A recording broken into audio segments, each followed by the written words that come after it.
আল্লাহরে মানলেও আল্লাহ খাইতে দেন, না মানলেও দেন, সকলকেই দেন সমভাবে।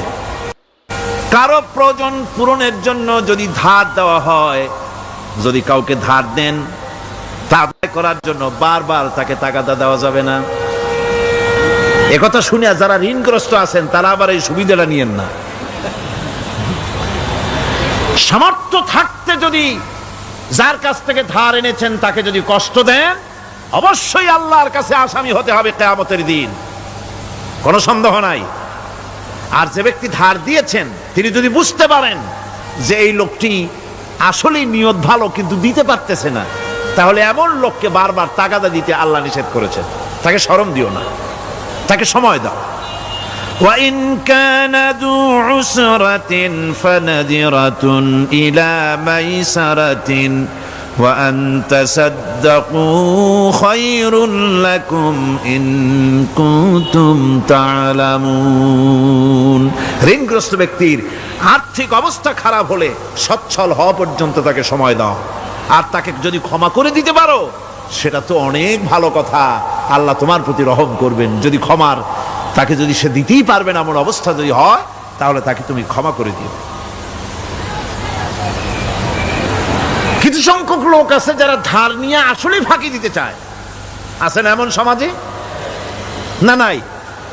কিছু লোক আছে ধার নেয়, ভাই দেব 1 মাসের মধ্যে, কোনো সন্দেহ নাই। 6 মাস যায় তারপরেও দেয় না, অন্য কাজ করে মিটাই, অন্য কাজ মিটায়, কিন্তু এর টাকা পরিশোধ করে না। এরকম লোকও আছে, তারা আল্লাহর কাছে দায়ী হবে।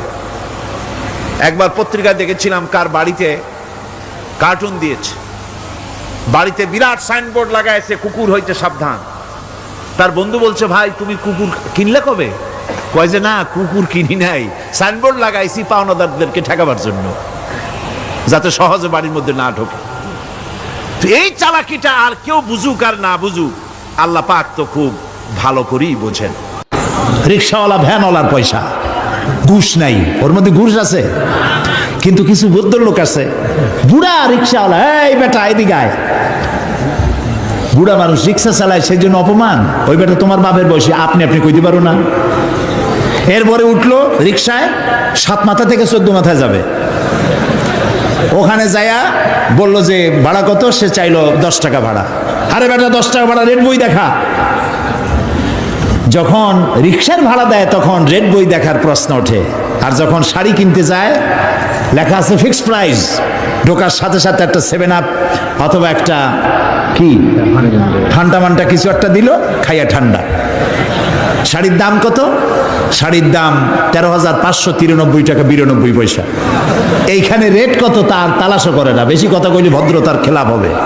ওইটা ঠিক মতো আনতে পারে, কিন্তু রিক্সাওয়ালার মাথার ঘাম ফেলানো পয়সা নিয়ে তার সাথে ঝগড়া করে, তর্ক করে। এটা ঠিক নয়। সহস্তে যে ইনকাম করে, রাসূলুল্লাহ বলছেন আল কাসিবু হাবিবুল্লাহ, নিজের হাতে যে কামাই করে সে আল্লাহর বন্ধু। মুমিন ব্যক্তির চোখের চাহনি ইবাদত। আপনি আমি যে দেখি, এই দেখাটাও ইবাদত। কি রকম? আল্লাহ যা দেখতে নিষেধ করেছেন তা যদি না দেখি। নবীজি বলেছেন, কোন সন্তান যদি তার মা বাপের দিকে রহমতের নজরে, ভালোবাসার নজরে যদি তাকায়, আল্লাহ রাব্বুল আলামিন তার আমল নামায় একটি নফল হজের সওয়াব লিখে দেন। সাহাবীরা জিজ্ঞেস করলেন, ইয়া রাসূলুল্লাহ, যদি কোনো সন্তান তার মা বাবার দিকে দৈনিক 100 বার তাকায় তো কি হবে?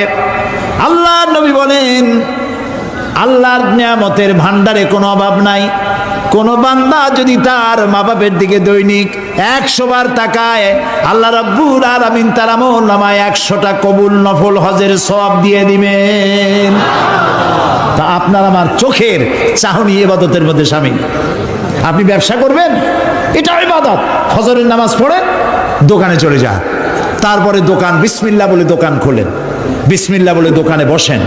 এরপরে ওজনে কম দেবেন না, খাদ্যে ভেজাল দেবেন না, মিথ্যা কথা কবেন না। আপনি যে ব্যবসাটা করলেন, ওজনে কম দিলেন না, খাদ্যে ভেজাল দিলেন না, মিথ্যা কথা বললেন না, নামাজটা ঠিক মতো পড়লেন, আপনার হাসর হবে মান নবিয়্যিন ওয়াস সিদ্দিকিন ওয়াস শুহাদা ওয়াস সালিহিন। বুঝেন কথা? যারা নাকি সত্যবাদী ব্যবসায়ী, নবীজি বলেছেন তাদের হাসর হবে নবী, সিদ্দিক, শুহাদা, সালিহিনদের সাথে হাসর নসিব হয়ে যাবে। আল্লাহ আল্লাহ আল্লাহ আল্লাহ আল্লাহ, কি ব্যবসা আমরা করি! টেলিভিশনে দেখতে পেলাম আমরা কি খাই, কি খাচ্ছি। আহারে মুসলমান, রসগোল্লা বানায়। টেলিভিশনে দেখলাম রসগোল্লা বানাবার পদ্ধতি। রসগোল্লা বানাইতে ছানা লাগে, দুধ লাগে, দুধ হইলেই ছানা হয়, যত দুধ তত ছানা। এত ছানা এত দুধ পাবে কই? এত পয়সা খরচ করার সময় নেই। দুধ জাল দিয়া গরম করে দুধের মধ্যে টয়লেট পেপার ছাড়িয়ে দিয়া দ্রুত টয়লেট পেপার গলে গেল, ছানা হয়ে গেল, ওর মধ্যে চিনি দিয়ে গোল গোল বানাই দিল, খাও জম্মের খাওয়া। যত কেক খান অধিকাংশ কেকগুলি পচা ডিম দিয়ে তৈরি। ফাস্ট ফুডের চিকেনগুলি যতগুলি কি বলে স্যান্ডউইচ, চিকেন স্যান্ডউইচ মরা মুরগি দিয়ে তৈরি। ইন্না লিল্লাহি ওয়া ইন্না ইলাইহি রাজিউন। এরাও মুসলমান, এরাও মুসলমান। হসপিটালের খানাগুলি পচা ডিম দিয়ে তৈরি করা হচ্ছে। চানাচুরগুলি ট্রেনের পোড়া মোবাইল দিয়ে ভাজা হচ্ছে। নুডলসগুলি পচা আটার ময়দা দিয়ে তৈরি করা হচ্ছে। দেখছেন না এগুলি? আপনারা নামি বানাই বলতেছি, দেখছেন কি না? ভেজাল খাইতে খাইতে বাংলাদেশের মুসলমানদের পেটে এমন হয়েছে যে পিওর জিনিস খাইলে কলেরা হবে। পেট গেছে ভেজাল পুরুষ হইয়া। নাউজুবিল্লাহি মিন যালিক। এরপরে এই ভেজাল বিক্রি করিয়া রাসূলুল্লাহ বলেছেন, যে ব্যক্তি খাদ্যদ্রব্যে ভেজাল দেয় সে আমার উম্মত নয়। এখন আপনি হজ করেন, তাহাজ্জুদ পড়ে কপালের চামড়া উঠায় ফেলেন, রাসূলুল্লাহ বলেছেন তুমি আমার উম্মত নও। আল্লাহরে ফাঁকি দেবেন, বেহেশত আপনার মামু বাড়ি। এত সহজ নয়। খাদ্যদ্রব্যে ভেজাল যারা দেয় তারা মানবতার দুশমন, তারা মুসলমান নামের কলঙ্ক। সুতরাং আল্লাহ আবিদুন, ইবাদতকারী। আপনি খাদ্যদ্রব্যে ভেজাল দেবেন না, আপনি মিথ্যা কথা বলবেন না, বাংলাদেশে তৈরি করা কাপড় জাপানের সিল মারবেন না। আমার দেশের কাপড় কেনার মতো মানসিকতা আমার থাকতে হবে। আমার কাপড় আমার দেশে যেটা তৈরি হয় এটাই ভালো, এই মানসিকতা থাকতে হবে। খালি আমার সোনার বাংলা আমি তোমারে ভালোবাসি এইটুকু বললেই হবে না, ভালোবাসার প্রমাণ দিতে হবে, ঠিক কিনা? মিথ্যা কথা কেন বলতেছেন? আবার লাভ করতেছে 200 টাকা 500 টাকা, বলতেছে আল্লাহর কসম 2 টাকাও লাভ করিনি, লাভ করছে 100 টাকা, 2 টাকা লাভ করেনি। এই ধরনের মিথ্যা কথা বলার দরকারটা কি? আপনি বলেন আমি ব্যবসায় লাভ করবো না, তা আমি চলবো কি করে? আপনি কত করতেছেন তা বলার দরকার নেই। আর অতি মুনাফাখুরি।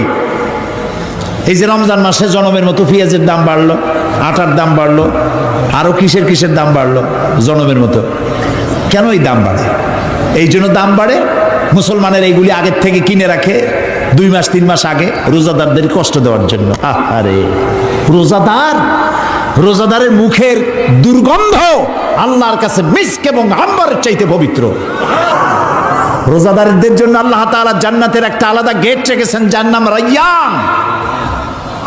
এখানে শুধু রোজাদারেরা প্রবেশ করবে। সব রোজাদার যখন ওই গেট দিয়ে প্রবেশ করবে, গেট বন্ধ হয়ে যাবে, আর কেউ ঢুকতে পারবে না। রোজাদারদের সাথে আল্লাহ স্পেশাল সাক্ষাৎ দিবেন, সুবহানাল্লাহ। সেই রোজাদার দিয়ে ব্যবসা করো।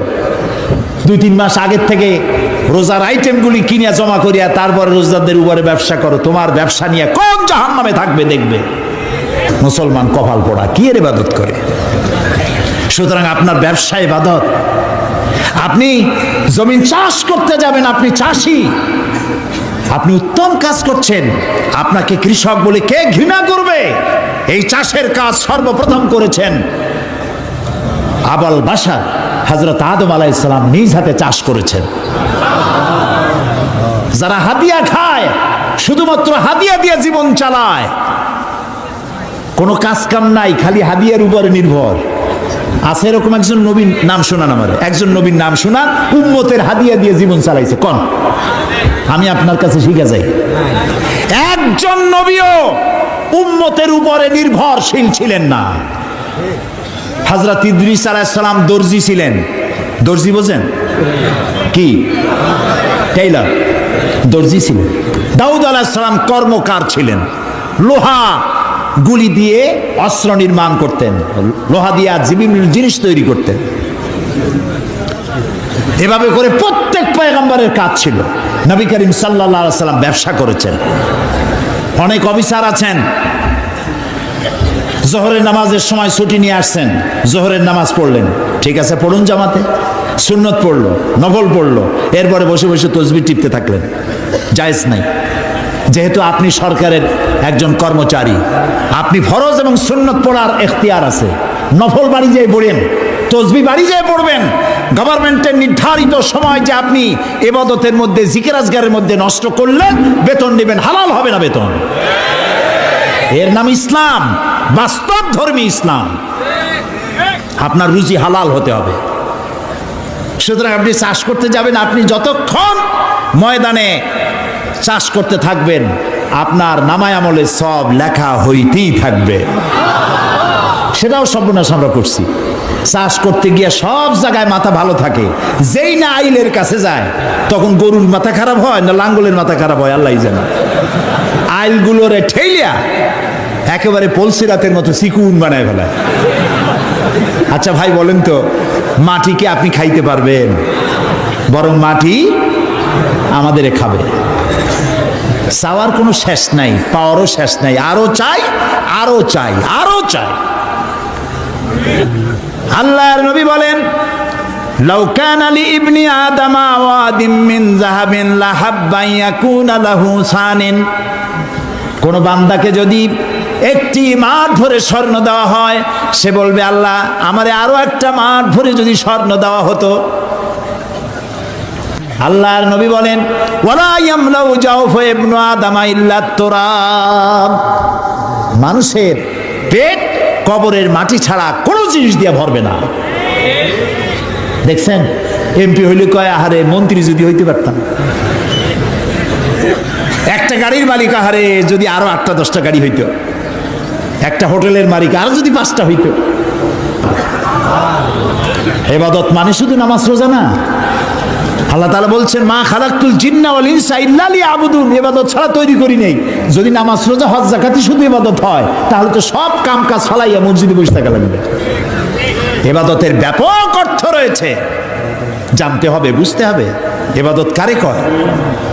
প্রিয় ভাই সব, সেই সত্যিকারের ইবাদত করতে হবে আমাদেরকে। জীবনের সব ক্ষেত্রে আল্লাহর হুকুম মানার নামই হলো ইবাদত। সুবহানাল্লাহ কর।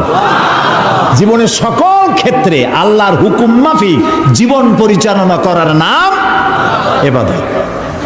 খাওয়ায়, পড়ায়, ওঠায়, বসায়, চলায়, রাজনীতি, অর্থনীতি, ইলেকশন, ভোট, নির্বাচন, সবটা ইসলাম। ইসলাম। যারা ধর্মনিরপেক্ষ তারা কয় ধর্ম আর রাজনীতি আলাদা। কে তোমারে কইল ধর্ম আর রাজনীতি আলাদা? তুমি কে না এই ফতোয়া দিতে? তুমি কে? ধর্ম আর রাজনীতি যদি আলাদা হয়, তাহলে দাউদ আলাইহিস সালামকে কি বলবেন আপনি? সুলাইমান আলাইহিস সালামকে কি বলবেন? সুলাইমান আলাইহিস সালাম সারা দুনিয়ার রাষ্ট্রপ্রধান ছিলেন না? বানায় কইলাম না, কোরআন শরীফে আছে। সারা দুনিয়ার রাষ্ট্রপ্রধান ছিলেন। কেরা কথা করে? দাউদ আলাইহিস সালাম রাষ্ট্রপ্রধান ছিলেন, মুসা আলাইহিস সালাম রাষ্ট্রপ্রধান ছিলেন, ইউসুফ আলাইহিস সালাম প্রথমে মন্ত্রী ছিলেন, তারপরে রাষ্ট্রপ্রধান ছিলেন। মুহাম্মদুর রাসূলুল্লাহ সাল্লাল্লাহু আলাইহি ওয়াসাল্লাম 12.5 লক্ষ বর্গ মাইল এলাকার প্রেসিডেন্ট ছিলেন, রাষ্ট্রপতি ছিলেন। ধর্ম আর রাজনীতি যারা আলাদা বলে তারা মুসলমান নয়, মুসলমান নয়, মুনাফিক, মুনাফিক, মুনাফিক।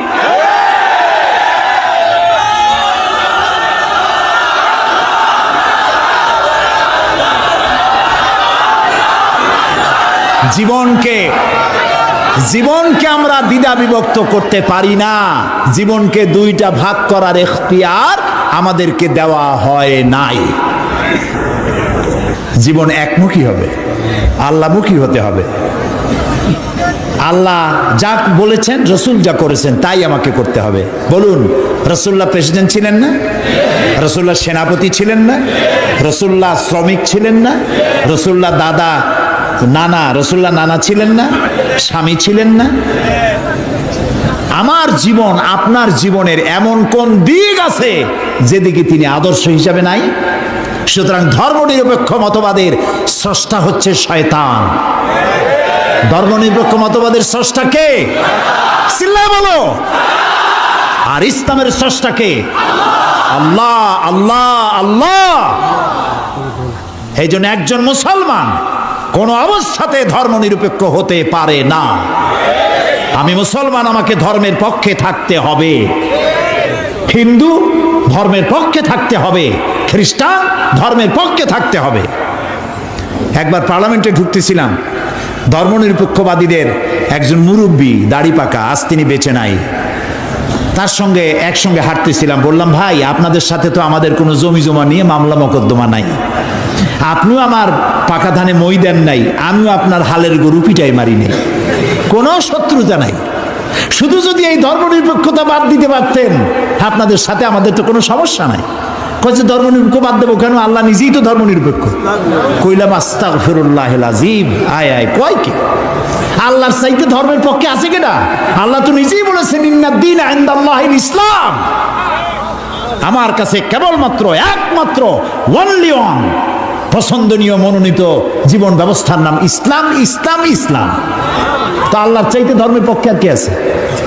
কি উল্টা বুঝলো, হায় হায় রে, মারা গেছে লোকটা, এখন কি নিরপেক্ষ হইতেছে আল্লাহ জানে। প্রিয় ভাই সব, বুঝে শুনে কাম করেন। চিরকাল আমরা এখানে থাকবো না, বিদায় হইতে হবে এবং আল্লাহর কাছে আমাদেরকে উঠতে হবে। এই জন্য যে যত বক্তৃতা করুক আর যাই কিছু করুক না কেন, আপনি পরকালের চিন্তা করবেন। এমন কাজ করা যাবে না যা আল্লাহ রাজি নাই। ধর্মনিরপেক্ষ মতবাদ মুসলমানের জন্য গ্রহণ করা জায়েজ নাই, জায়েজ নাই, জায়েজ নাই। এটি সুস্পষ্ট হচ্ছে আল আবিদুন, ইবাদতকারী। জীবনের সকল ক্ষেত্রে ইবাদত করতে হবে কার? আল্লাহ তাআলা। আল্লাহর ইবাদত দিয়ে যেন আমরা জীবন চালাইতে পারি, আল্লাহ যেন তৌফিক দান করে দেন। এবং এই ইবাদত আমাদের করতে হবে মৃত্যু পর্যন্ত। কতক্ষণ? এই যে এখন যে সন্ত্রাস চলছে, এই সন্ত্রাসের অবস্থা থেকে যদি বাঁচতে চাই আর ক্ষুধার সময় যদি খেতে চাই, কি সুন্দর একটা সূরা আছে, সূরা কুরাইশ।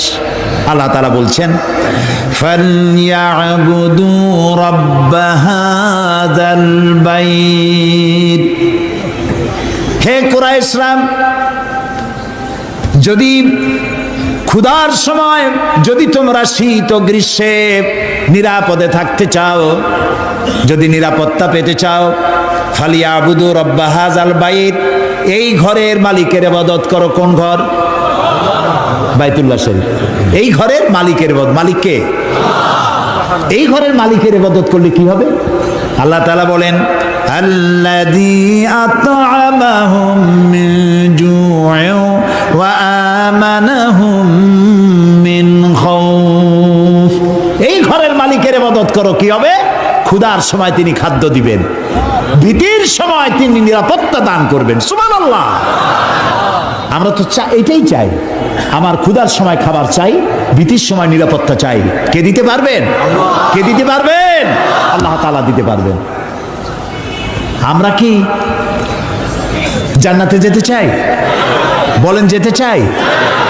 আল্লাহ তাআলা বলেন, জান্নাতে যদি যেতে চাও, ফাদখুলি ফি ইবাদি ওয়াদখুলি জান্নাতি।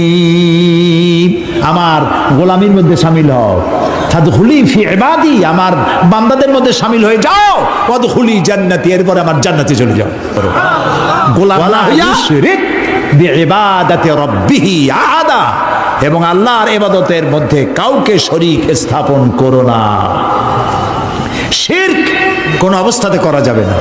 শিরক সম্পর্কে নবী করিম সাল্লাল্লাহু আলাইহি সাল্লাম একটা দৃষ্টান্ত দিয়েছেন, দারুণ দৃষ্টান্ত। শিরক কি ভয়াবহ জিনিস। শিরক সহজে বোঝা যায় না, সওয়াবের নিয়তেও মানুষ শিরক করে। এই শিরক বোঝা কঠিন, সেই জন্য রাসূলুল্লাহ একটা দৃষ্টান্ত দিয়েছেন। অমাবস্যার রাত। কিসের রাত? অমাবস্যার রাতে কালো পাথরের উপর থেকে কালো পিঁপড়া যদি যায়, চিন্তা করেছেন কথা? অমাবস্যার রাত, মানুষ নিজেকেও নিজে দেখে না। পাথরটা কি রঙের? ওর উপর থেকে যাচ্ছে কি দেখা যায়? এইটা যেমন দেখা যায় না, মানুষ নিজের অজান্তে না জেনে এরকম শিরকের মধ্যে মুবতালা হয়ে যায়। এই জন্য শিরক থেকে বাঁচতে হবে। কিয়ামতের দিন আল্লাহ তাআলা তার বান্দাকে, যে বান্দাকে জান্নাত দিতে ইচ্ছে করবেন, পাহাড় পরিমাণ গুনাহ যদি থাকে, আর আল্লাহ যদি ইচ্ছে করেন ওই বান্দাটাকে জান্নাতি দিবেন। আল্লাহ তো বেপরোয়া, কারো কাছে তার কৈফিয়ত দেওয়া লাগে? তিনি তার কোনো বান্দাকে জান্নাতি দিবেন। গুনাহ করেছে জীবনে বহুত, আল্লাহ বললেন তোরে মাফ করে দিলাম। কেউ বলতে পারবে যে আল্লাহ মাফ করলা কেন? না। আল্লাহ যদি মাফ করতে চান, ফেরেশতাকে বলবেন, ফেরেশতা দেখো তো তার আমলনামায় কোনো শিরক আছে নাকি। কোনো শিরক যদি না থাকে, রিপোর্ট যদি হয়, আল্লাহ বলবেন মাফ করে দিলাম, যাও আমার জান্নাতে। তবে ভালো কাজ করতে হবে। তাহলে কিয়ামতের দিন কার সাথে দেখা হবে? আল্লাহর সাথে দেখা হয়ে যাবে। সুবহানাল্লাহ কবেন না? আল্লাহর সাথে দেখা হয়। আল্লাহু আকবার। যে অনুষ্ঠানে, জান্নাতের যে অনুষ্ঠানে আল্লাহ তাআলা তার বান্দাদের সঙ্গে দেখা করবেন, সুবহানাল্লাহ, সেই অনুষ্ঠানের কোন এক কোনায় কানায় আল্লাহ যেন আমাদেরকে একটু থাকার, বসার তৌফিক দান করে দেন। আল আবিদুন, জীবনের সব ক্ষেত্রে ইবাদত হবে আল্লাহ তাআলার। আর ইবাদত কাকে বলে? এক কথায় বলে দিলাম, আল্লাহর হুকুম মাফিক জীবন পরিচালনা করা, রাসূলুল্লাহর বিধান অনুযায়ী জীবন পরিচালনা করার নামটাই হলো ইবাদত। এখন আপনি যাই করেন, আল্লাহ এবং রাসূলের হুকুম মাফিক হতে হবে। 3 নম্বরে বলা হয়েছে আল হামিদুন, প্রশংসাকারী। কার প্রশংসা? বলেন সবাই। আল হামিদুন, প্রশংসাকারী। 1 নম্বরে কি বলছিলাম? তওবাকারী। 2 নম্বরে কি বললাম? ইবাদতকারী। 3 নম্বরে প্রশংসাকারী। প্রশংসা কার হবে? আল্লাহর। আল্লাহ আল্লাহ আল্লাহ আল্লাহ, তিনি ছাড়া প্রশংসা কারো হতে পারে না। আল্লাহ তাআলা কোরআনে শুরুই করেছেন নিজের প্রশংসা দিয়ে। সুবহানাল্লাহ। আলহামদুলিল্লাহি রাব্বিল আলামিন। পড়েন সবাই, আলহামদুলিল্লাহি রাব্বিল আলামিন। সমস্ত প্রশংসা, যাবতীয় প্রশংসা আল্লাহর জন্য। তার প্রশংসা করব না তো কার প্রশংসা করব? কোন হুজুর ফু দিয়া গ্লাস ফাটাইলো? কোন হুজুরে বাংলাদেশে বসে মক্কা শরীফের কুত্তা খেদাইলো, পুকুরে আগুন জ্বালাই দিল? ওগুলো আমার জানার দরকার নেই। এই প্রশংসা করার কোনো দরকার নাই। প্রশংসা করবো আল্লাহ এবং তার রাসূলের। সুবহানাল্লাহ। এটাই মুমিনের কাজ। আল্লাহর প্রশংসা করতে করতে জীবনটা শেষ হয়ে যাবে মুমিনের। সর্বক্ষেত্রে আল্লাহর প্রশংসা। কোনটার প্রশংসা করে শেষ করতে পারবেন? এই যে 2টা চোখ আল্লাহ দান করলেন, এই 2টা চোখের প্রশংসা করে শেষ করতে পারবেন? আরে এই চোখ 2টা যদি না থাকতো আমি আমার মায়েরে দেখতাম না। এই একটা জিহ্বা টেস্ট মেশিন। দেখছেন কত রকমের টেস্ট একটা জিহ্বায়। পালং শাক, পুঁই শাক, লাল শাক, কলার শাক, মোটর শাক, এক একটা মজা আলাদা পান না একরকম? রসগোল্লার মজা একরকম, জিলিপির মজা আর এক রকম, ছানারটা আর এক রকম, চমচম আর এক রকম, পুঁটি মাছ একরকম, কই মাছ আর এক রকম, ইলশা মাছ আর এক রকম, ঠিক কিনা? মুরগির গোস্ত একরকম, গরুর গোস্ত আর এক রকম। হাজারো খাদ্যের টেস্ট একটা জিহ্বা দিয়া। সুবহানাল্লাহ। সেই জিহ্বা 32টা শত্রুর মধ্যে থাকে। কয়টা শত্রু? আর এই জিহ্বা দাঁতের প্রতি কত দরদ তার। কোন জায়গায় কোনো একটা কিছু ঢুকলে জিহ্বা ওইটা নিয়ে গুতোগুতি করতেই থাকে বাইর করার জন্য।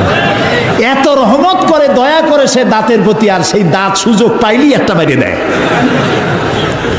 দেখছেন অবস্থা?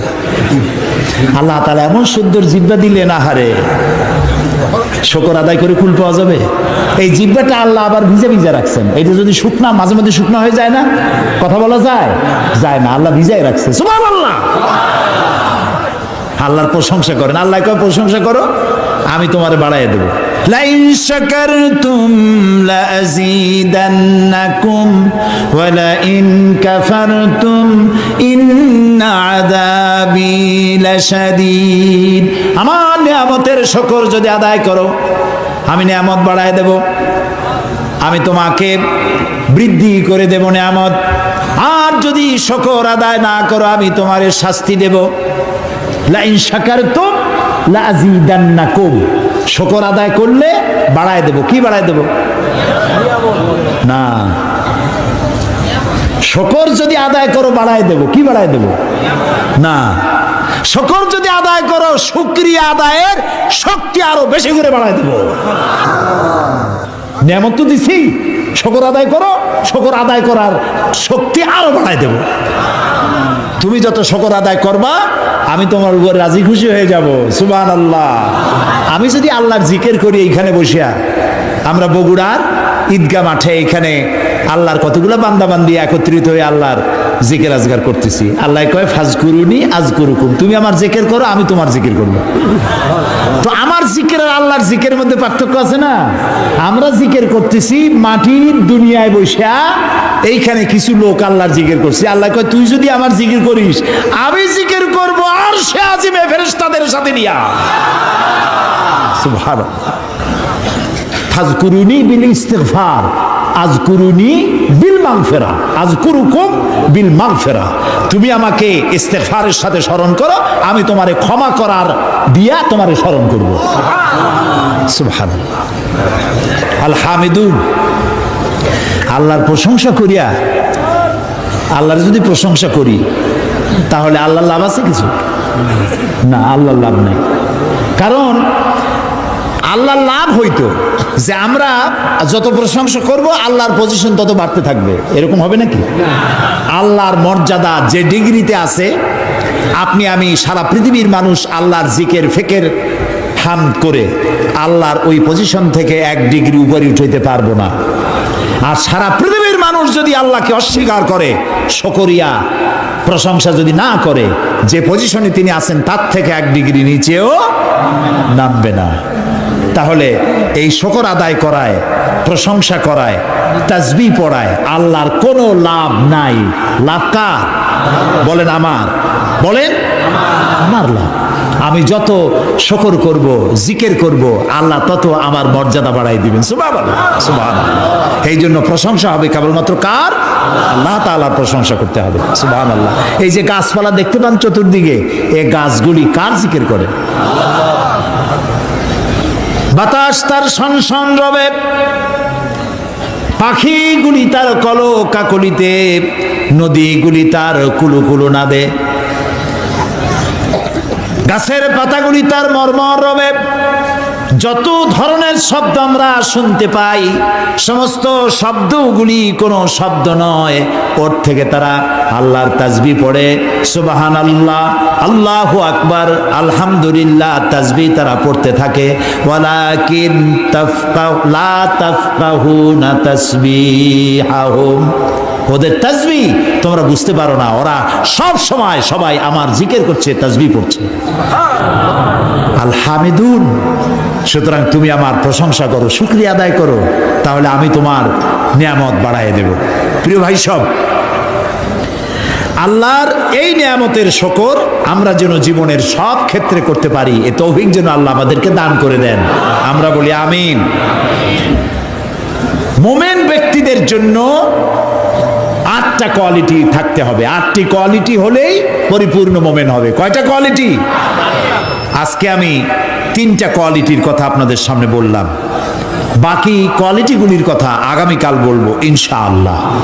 এবং কালকে ইশার নামাজের পরেই আমি শুরু করব ইনশাআল্লাহ, যাতে করে একটু বেশি সময় নিয়ে আমরা এই কোয়ালিটিগুলি শুনতে পারি। আল্লাহ যেন তৌফিক দেন, বলি আমিন। এখন মোনাজাত হবে, দাঁড়ানো ভাইরা বসেন, যত লোক দাঁড়ানো আছেন সব যার যার জায়গায় বসে পড়েন, মোনাজাতে অংশ নেন। কেউ দাঁড়িয়ে থাকবেন না, সবাই বসে। মাহফিলের মাঝখানে, মাহফিলের পাশে দাঁড়ানো ভাইদের বসতে বলছি, হাঁটতে বলি নেই। আর মোনাজাতের কথা শুনে যদি কেউ হাঁটে, তাকে চিন্তা করা দরকার আল্লাহর ফেরেশতাদের ক্যামেরায় আপনার ছবি কিভাবে উঠবে। জি, শুনতেছেন আমার কথা? মুনাজাতের কথা শুনে যদি উল্টা কেউ হাঁটে, আল্লাহর ফেরেশতাদের ক্যামেরায় তার ছবিটা উঠবে কিভাবে? মুনাজাতকে বর্জন করে আবার টার্ন করছেন। আল্লাহ রক্ষা করুন সকলকে, আমরা বলি আমিন। মোনাজাত কার কাছে? আল্লাহর কাছে। আমি বড় জোর 1-1.5 ঘন্টা কথা বলবো, এর বেশি নয়। সেই জন্য আপনার স্ত্রী, আপনার মেয়ে, আপনার বোন, আপনার মা, সকলে আপনাদের মেয়েদেরকে এখানে পৌঁছায় দিবেন। একটা মা যদি ভালো হয়, একটা সংসার ভালো হয়ে যায়, ঠিক না ভাই? মা বোনদেরকে, তাদের তো শোনার কোনো সুযোগ হয় না, মসজিদে যাইতে পারে না। কারা যে দেওয়ালে দেওয়ালে লেখে মহিলাদের মসজিদে যাওয়া হারাম, ঈদগাহ মাঠে যাওয়া হারাম, গণতন্ত্র হারাম, লং মার্চ হারাম, পার্লামেন্ট হারাম। মনে হয় তাদের কাছে একটা কিতাব আছে, কিতাবের নামটা হচ্ছে কিতাবুল হারাম। ওখানে হারাম ছাড়া কিচ্ছু নাই। গণতন্ত্র হারাম যারা বলে, এই জাহেলদেরকে জিজ্ঞেস করতে চাই, ক্ষমতা পরিবর্তনের জন্য গণতন্ত্র না থাকলে পদ্ধতি কি? কেমনে ক্ষমতা যাবে মানুষ? সরকারের পরিবর্তন কিভাবে হবে?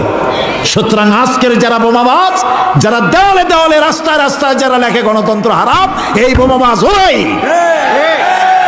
শহরে যেখানে যেখানে লেখা আছে গণতন্ত্র হারাম, পুলিশের দায়িত্ব এগুলি রং দিয়ে বুঝে ফেলো। এই ধরনের লেখা যারা লেখে গ্রেফতার করো। এরা জাতির দুশ্মন। কে তোমাকে শিখিয়েছে লং মার্চ হারাম? কে তোমাকে বলেছে গণতন্ত্র হারাম? কি এর বাইয়েনাত পত্রিকা হাবি যাবি জাহিল, লেখা জানে না, পড়া জানে না, হাবি যাবি রাস্তায় সব জায়গায় লিখে গেছে তাহাজ্জুদের নামাজ জামাতে পড়া হারাম, মেয়ে লোকের ঈদের জামাতে যাওয়া হারাম। আরে বেটা, রাসূলুল্লাহ সাল্লাল্লাহু আলাইহি ওয়াসাল্লাম ঈদের দিন মেয়ে লোকদেরকে ডেকে ডেকে ঈদের ময়দানে নিয়ে যেতেন। মহিলাদের যে অধিকার ইসলাম দিয়েছে, তোমাদের মতো জাহিলরা মেয়েদেরকে সে অধিকার থেকে বঞ্চিত করছে। সুতরাং সতর্ক হতে হবে। দেওয়ালে কারা লেখে, রাতের বেলায় দেখতে হবে কারা লিখতে আসে, গ্রেফতার করো, পিটাইয়ে হাত ভেঙে দাও। এ দায়িত্ব আপনাদের না পুলিশের, আপনারা আবার হাত ভাঙতে যান না। আমি আগামীকাল বলবো ইনশাআল্লাহ।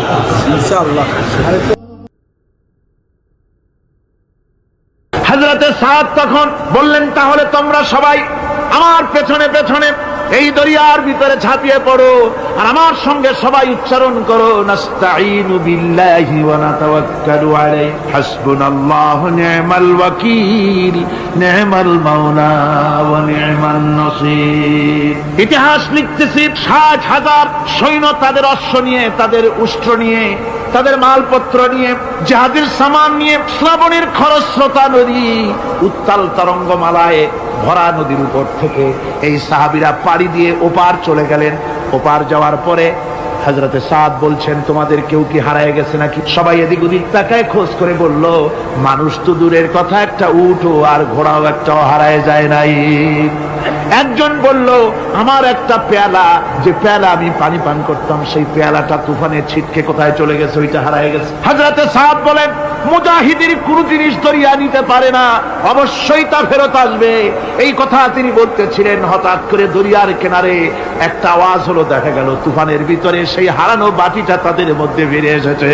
আল্লাহু আকবার। মুজাহিদদেরকে সাহায্য করেন স্বয়ং আল্লাহ রাব্বুল আলামিন। আফ্রিকার জঙ্গলের কাছে, ভিন্ন ইতিহাস, জঙ্গলের কাছেই মুসলমানদেরকে থাকতে দেওয়া হয়েছে। মনে করা হয়েছিল জঙ্গলের সমস্ত হিংস্র প্রাণীরা এই মুসলমানদের শেষ করে দেবে, যুদ্ধ করা লাগবে না। হযরতে সাদ সে অবস্থা বুঝতে পারলেন, তিনি একটা মঞ্চ তৈরি করলেন। সেই মঞ্চের উপরে দাঁড়ায় জঙ্গলের প্রাণীদের দিকে লক্ষ্য করে তিনি নোটিশ জারি করে দিলেন, বললেন, ইয়া আইয়াতুহাল হাশারাত ওয়াস সিবাউ নাহনু আসহাবু রাসূলুল্লাহ সাল্লাল্লাহু আলাইহি ওয়াসাল্লাম। হে জঙ্গলের হিংস্র প্রাণীরা, আমরা আল্লাহ রাসূলের সাহাবী, ফাইন্না নাজিলুনা ফামান ওয়াজাদনা বাদাহু কাতালনাহু। আমরা রাসূলের সাহাবী, এইখানে আল্লাহর দ্বীনকে কায়েম করার জন্য আমরা এসেছি, আল্লাহর কলেমার আওয়াজ নিয়ে আমরা এখানে রাত কাটাবো। সুতরাং এই জঙ্গলের ভিতরে হিংস্র প্রাণী যত আছো, সব আমাদের এই জায়গা ছেড়ে অন্যত্র চলে যাও। আফ্রিকার জঙ্গলি মানুষেরা চিন্তা করলো, মানুষের কথা কি জঙ্গলি প্রাণীতে শোনে নাকি, পাগলে কয় কি? তারা তাকায় তাকায় দেখলো, হযরতে সাদের এই ঘোষণার পরে বাঘের কাতারে বাঘ, সিংহের কাতারে সিংহ, সাপের কাতারে সাপ, যার যার ডিম আর বাচ্চাগুলি মুখে কামড়াইয়া সাহাবীদের এলাকা ছেড়ে দিয়ে তারা অন্যত্র চলে গেল। আমার মুসলমান ভাইরা, এই ছিল মুসলমানদের ইতিহাস। দিন প্রতিষ্ঠা করার কাজে মুসলমান এগোলে আল্লাহই মদত করেন। কে মদত করেন? বিশ্বকবি, কবি সম্রাট আল্লামা ইকবাল রহমতুল্লাহ আলাইহি বলেছেন, দশত দশত है दरिया भी न छोड़े हमने, दशत दशत है दरिया भी न छोड़े हमने, बहर जुल्मत दौड़ा दिए घोड़े हमने। আমরা সেই মুসলমান, প্রান্তর তো প্রান্তর। আমরা দরিয়ার খরস্রোতা উত্তাল তরঙ্গের উপর থেকে ঘোড়া দাবড়িয়ে আফ্রিকার ভূখণ্ডে কালেমার পতাকা আমরা উড্ডীন করেছি। আমরা সেই মুসলমান। একটুখানি জিকির করেন, লা ইলাহা ইল্লাল্লাহ, লা ইলাহা, লা ইলাহা ইল্লাল্লাহু মুহাম্মাদুর রাসূলুল্লাহ। সমুদ্রের ঢেউকে, দাজলা নদীর ঢেউকে আল্লামা ইকবাল স্মরণ করায় দিন, ও দরিয়ার ঢেউ, এ মওজুদা জেলা তু ভি পহচানতি হ্যায় हमको, अब तक है तेरा दरिया अफसाना हमारा। হে টাইগ্রিসের উত্তাল উত্তাল তরঙ্গমালা, নিশ্চয় তোমার ভুলে যাওয়ার কথা নয় যে তোমার উপর থেকেই আমরা দরিয়া পার হয়ে উপরে গিয়ে কালেমার পতাকা উড্ডীন করেছিলাম। আমরা সেই মুসলমান। আজ ইসলামী চেতনা হারায়া আমরা আজকে দুনিয়ার মধ্যে সবচাইতে লাঞ্ছিত, পদদলিত, হেয় প্রতিপন্ন জাতিতে পরিণত হয়েছি। আমার ভাইরা, মহাকবি, বিশ্বকবি, কবি সম্রাট আল্লামা ইকবাল রহমতুল্লাহ আলাইহি সুন্দর করে বলেছেন, মুসলমানদেরকে লক্ষ্য করে বলেছেন, ঘোষণা করো, বাতিলদেরকে জানায়া দাও, আমরা মাথা নত করার জাতি নই। আমরা মাথা নত করার জাতি।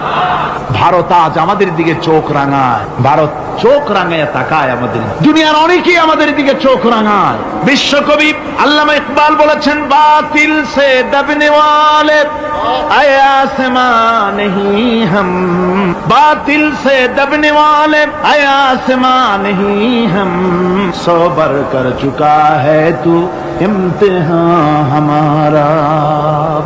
বাতিলের সামনে মাথা নত করার জাতি আমরা নই। ওই আকাশ সাক্ষী, জমিন সাক্ষী, আমরা মাথা দিয়েছি কিন্তু মাথা নত করি না, শির দিয়েছি আমামা দেই নেই, সে জাতি আমরা। সুবহানাল্লাহ। সেই জাতি আজ দুনিয়ার বুকে লাঞ্ছিত, পদদলিত হচ্ছে। কারণ কি? কারণ হচ্ছে একমাত্র এই যে আমরা আমাদের জীবনের উদ্দেশ্য ভুলে গিয়েছি। আমার ভাইয়েরা, আল্লাহর এই রাস্তায়, আল্লাহর এই দিন প্রতিষ্ঠার জন্য লড়াই হবে, জেহাদ হবে। জেহাদের কথাই বলতেছি। এই জেহাদ হলো পৃথিবীর নির্যাতিত, নিপীড়িত মানুষের মুক্তির জন্য জেহাদ। জেহাদ কি জন্যে? আমরা রাষ্ট্রপ্রধান হব, আমরা দেশ দখল করব, নেতৃত্ব দিব, এজন্য নয়। আমরা জেহাদ করব মানুষকে, মানুষের তৈরি করা মতবাদ, নির্যাতন থেকে, জুলম থেকে, অত্যাচার থেকে মানুষকে বাঁচাবার জন্য, মানবতা নিগৃহীত, নির্যাতিত মানবতার মুখে মুক্তির হাসি ফোটাবার জন্য আমরা করব লড়াই। সেই লড়াইয়ে এগিয়ে আসতে হবে তরুণদেরকে। কাদেরকে? জোরে বলতে হবে, কাদেরকে? তরুণদের আসতে হবে, যুবকদের আসতে হবে। আমার আনন্দে বুক ভরে যায় যখন দেখি মাহফিলে, আজকে তো এই মাহফিল কোরআনে কারীমের কথা, এই ভূখণ্ডে আল্লাহ বলার তৌফিক দিয়েছেন। 35টি বছর পার হয়ে গেছে, জীবনের 35টি বছর কোরআনে কারীমের সামান্য একটু খেদমত করার তৌফিক আল্লাহ পাক দান করেছে। যখন এই কাজ প্রথম শুরু করি তখন দেখেছি মাহফিলে যারা আসে তাদের 95% দাড়ি পাকা বুড়া মানুষ। কিন্তু দিন যত যেতে লাগলো, দিন যত যেতে লাগলো, 71 পার হয়ে গেল, 72, 73, 74 এলো, আস্তে আস্তে দেখা গেল চিত্র উল্টে গেল। আজ মসজিদে তরুণদের জন্য জায়গা পাওয়া যায় না। যারা মসজিদে যায় সব তরুণ। যারা আগে হজে যেত সব বুড়া মানুষ, পাপ করার আর কোনো বয়স নাই, তখন যাইতো হজ করতে। এখন আলহামদুলিল্লাহ তরুণেরা যায় হজ করতে বেশিরভাগ।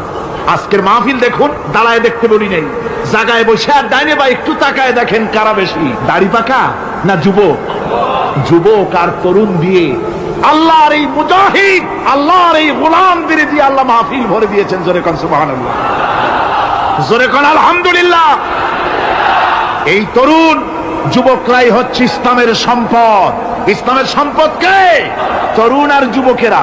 তোমাদের অবদান ইসলামে সব চাইতে বেশি। মনে রাখবেন যুবকেরা, শোনো, ইসলাম প্রতিষ্ঠিত হয়েছে তোমাদের রক্তের উপরে। কাদের রক্তের উপরে? যুবকদের রক্তের উপর। যারা ইসলাম প্রথম কবুল করেছিলেন তারা কিন্তু বুড়ো ছিলেন না কেউ। প্রথম যে ব্যক্তি ইসলাম কবুল করলেন হযরতে সাইয়্যিদুনা আবু বকর সিদ্দিক রাদিয়াল্লাহু তাআলা আনহু, বয়স ছিল 37 বছর। 37 বছর বয়সে দাঁত টাত পড়িয়া খুনখুনা বুড়া হয়ে গেছিল নাকি? হযরত ওমর ইসলাম যখন কবুল করেন তখন তিনি ছিলেন 26 বছরের টকবকে যুবক। যৌবনের রক্ত পা এবং মাথা পর্যন্ত শিরায় উপশিরায় ধাবমান এই যুবক হযরত ওমর 26 বছর বয়সের সময় ইসলাম কবুল করেন। হযরত আব্দুর রহমান বিন আউফ যখন ইসলাম কবুল করেন বয়স ছিল মাত্র 17 বছর। হযরত আলী যখন ইসলাম কবুল করেন তখন বয়স ছিল মাত্র 8.5 বছর। তোমাদের মতো তরুণেরা, যুবকেরাই সর্বপ্রথম কলেমার পতাকা ধারণ করে রাসূলকে সাহায্য করেছিল। সুবহানাল্লাহ।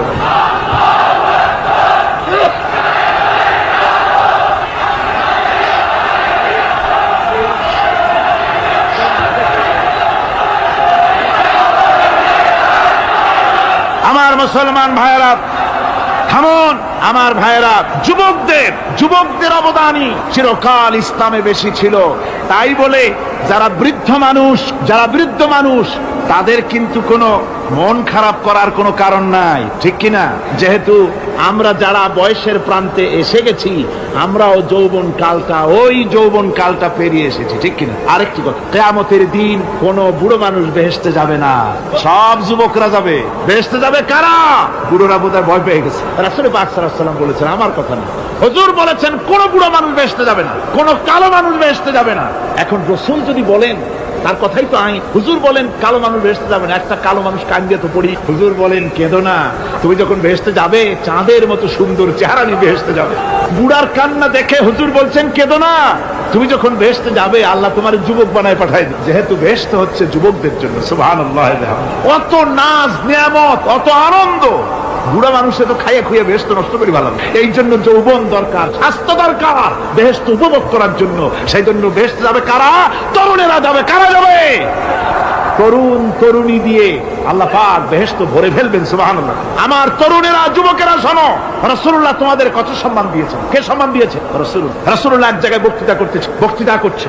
এমন সময় দেখা গেল একজন তরুণ সাহাবী, নাম তার জারীর রাদিয়াল্লাহু তাআলা। চাঁদের মতো চেহারা তার ছিল, খুব সুন্দর চেহারা ছিল তার। হযরত জারীর বসতে না পেরে জায়গা পায় না, দাঁড়ায় আছে। রাসূল নিজের গায়ের চাদরটা খুলে জারীরের দিকে নিক্ষেপ করলেন, বললেন, জারীর দাঁড়িয়ে আছো, আমার চাদরের উপরে বসো। সুবহানাল্লাহ। হযরত জারীর রাসূলুল্লাহর চাদর নিয়ে চুমা খাইতে লাগলেন আর বললেন, আকরামাকাল্লাহ কামা আকরামতানি ইয়া রাসূলুল্লাহ।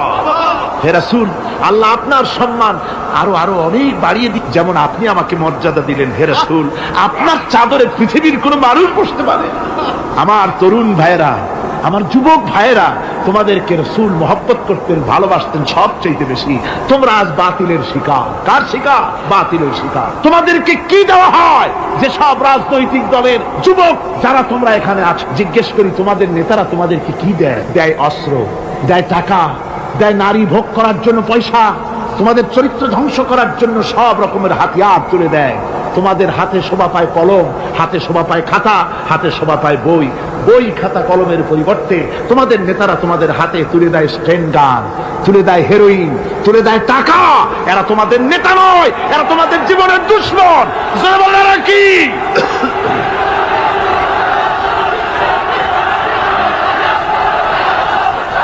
আমার যুবক ভাইয়েরা, আমার কলেজ ইউনিভার্সিটির ছাত্র ভাইয়েরা, একটুখানি মাথা খাটায় চিন্তা করো। তোমার নেতারা যারা ঢাকা থেকে আসে বা এখানে বাস করে, ওই নেতারা যখন রাজনৈতিক প্রোগ্রাম করতে আসে তখন কি একবারের জন্য তোমাদেরকে বলে, ও ছেলেরা তোমরা কি নামাজ ঠিক মতো পড়ো কিনা? বলে? এই যে রোজা আসতেছে, খবরদার বাবারা তোমরা রোজা রেখো, এরকম কথা বলে নাকি? তোমার উস্তাদদের সম্মান করো, এ কথা বলে নাকি? বরং টাকা দেয়, পয়সা দেয়, যে শিক্ষক তোমার মতের উল্টা করবে ঠ্যাঙ্গাইয়া জনমের মতো টাইট করে দিবা, ঠিক কিনা? তোমার নেতারা কি কোনোদিন বলে নাকি, ও আমার সংগঠনের ছেলেরা মা বাপের খেদমত করবে, মা বাপের সম্মান করবে। খবরদার মা বাপের সঙ্গে বেয়াদবি করবে না, সন্ত্রাস করবে না, অস্ত্রবাজি করবে না, মানুষকে কষ্ট দিবে না, এমন কোনো কথা বলে না। আমার যুবকেরা শোনো, ওরা টাকা দিয়ে, অস্ত্র দিয়ে, পয়সা দিয়ে, মদ দিয়ে ওরা নিজেদের ক্ষমতা টিকায় রাখার জন্য তোমাদেরকে লাঠির মতো ব্যবহার করে। সুতরাং আজকের তরুণদেরকে বুঝতে হবে, তরুণেরা ভালো করে বোঝো, তোমরা রাসূলের সৈনিক, তোমাদের পক্ষে সম্ভব। রাসূল, আমি বুঝতে পেরেছি কথা যেহেতু তরুণদের, আর তরুণদের জনসমুদ্র, কাজী জনসমুদ্রের মধ্যে উত্তাল ঢেউ তো সৃষ্টি হবেই, স্বাভাবিক। কিন্তু সেই স্বাভাবিকতার সুযোগ নিয়ে দাঁড়ায় বিশৃঙ্খলার সৃষ্টি করবেন না। আমার ভাইরা, আমরা ইসলাম আমাদের আদব শিক্ষা দেয়। কি শিক্ষা দেয়? আদব। শুধুমাত্র কোন লোক পেশাব পায়খানার কথা বললে তাকে রাস্তা ছেড়ে দেবেন, যেতে বলবেন, তা না হলে তো আপনাদেরই অসুবিধা হবে। কথা বুঝতে পেরেছেন? বাকি কেউ উঠবেন না, দাঁড়াবেন না। এত বড় বেহেশতি মাহফিল জীবনে আরেকবার পাবো, কোন নিশ্চয়তা আছে? আপনি আমাকে বলেন, আল্লাহর আকাশের নিচে, জমিনের উপরে এর থেকে শ্রেষ্ঠ কোন মাহফিল আছে নাকি? কারণ এ মাহফিল কোরআনের মাহফিল। কিসের মাহফিল? এর থেকে শ্রেষ্ঠ মাহফিল আল্লাহর আকাশের নিচে জমিনের উপরে হতে পারে না। সুতরাং বেয়াদবি কেউ করবে না। তরুণেরা, যুবকেরা, তোমাদের এগিয়ে আসতে হবে। নির্যাতিত মানবতার পাশে তোমাদেরকে দাঁড়াতে হবে।